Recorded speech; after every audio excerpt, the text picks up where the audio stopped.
is a lamp unto my feet, and a light unto my path. Thy word is a lamp unto my feet, and a light unto my path.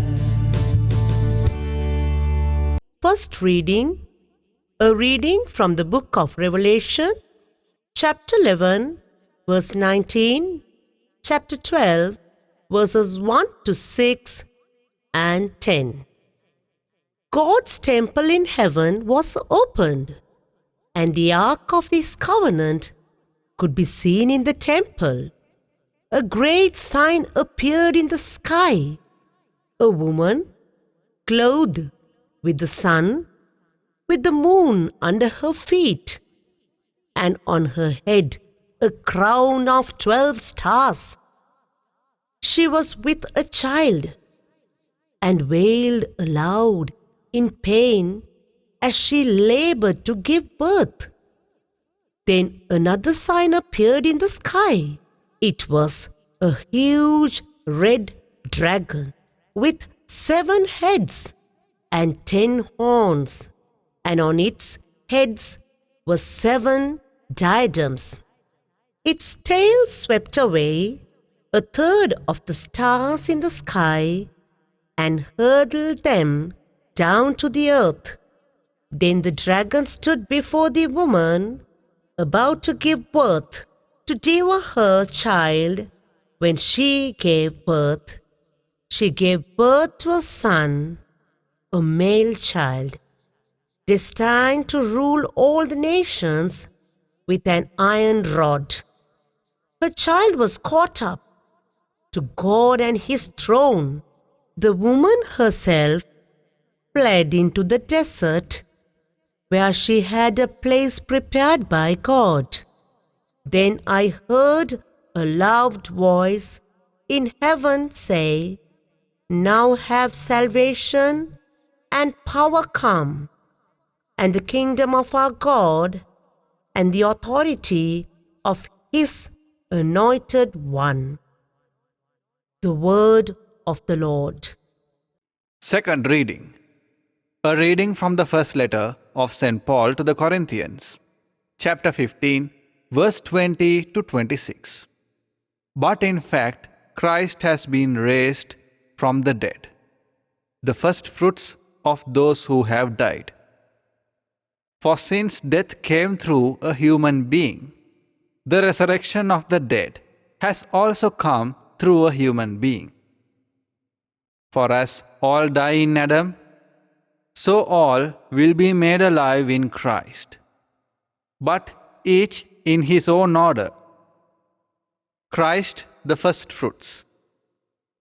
Then, at his coming, those who belong to Christ. Then comes the end, when he hands over the kingdom to God the Father, after he has destroyed every ruler and every authority and power. For he must reign until he has put all his enemies under his feet. The last enemy to be destroyed is death. The word of the Lord.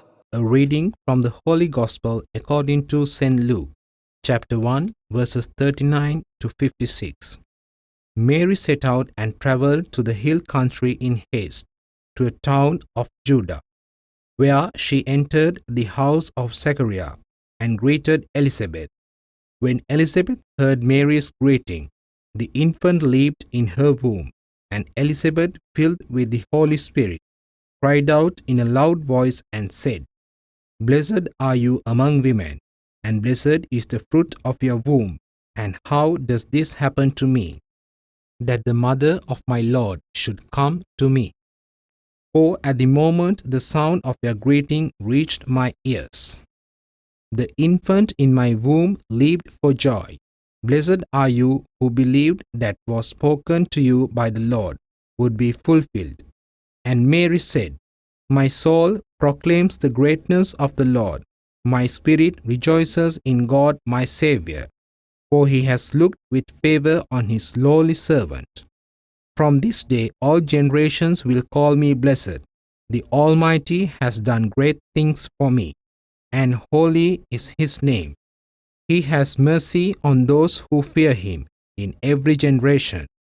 He has shown the strength of his arm, and has scattered the proud in their conceit. He has cast down the mighty from their thrones, and has lifted up the lowly.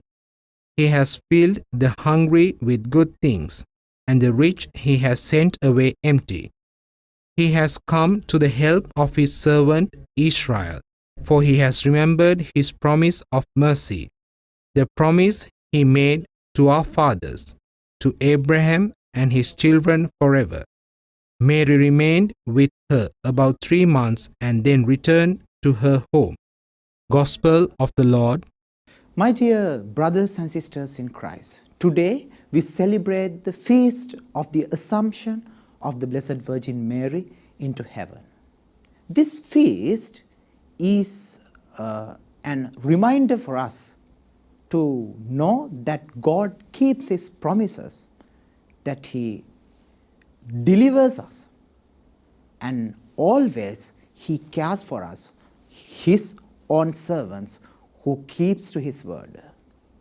My dear brothers and sisters in Christ, this very feast has a beautiful meaning. It is a dogma in the church. We believe that Mother Mary passed from this life to the next life, or the life eternal, without suffering death. This is an article of faith that we believe, and that we say that Mother Mary, the Mother of God, was taken up into heaven. Now, how shall we understand this great mystery? We know everything is possible in the hands of God. Mary has experienced abundant blessings throughout her life. For example, she was conceived without the original sin. So we know for sure Mary was blessed in her life through and through. And she was kept intact, pure, so that she may serve the purpose of God. So that blessing was there with Mary throughout her life. But what is special in Mary is she could keep that blessing without falling into sin, being faithful to God, saying yes to God all the time. She kept that blessing, that holiness throughout her life. Today in the Gospel, we see Mary visits Elizabeth, and then once again we are reminded of her Magnificat. This is a beautiful summary of Mary's life and the life of any faithful, for that matter, and the history of salvation in the people of Israel. Mary first praises God for having made her a servant of God, for the blessings that she had received throughout her life. She praises God for this. And then she praises the people of God, the Israel, whatever God has done in the history of Israel to her people, for the deliverance they experience in the hands of God. Then finally, she remembers that God keeps promises always. Therefore, today it is for us to take from Mary to preserve, value, and protect and grow the blessings that we have received from the Lord.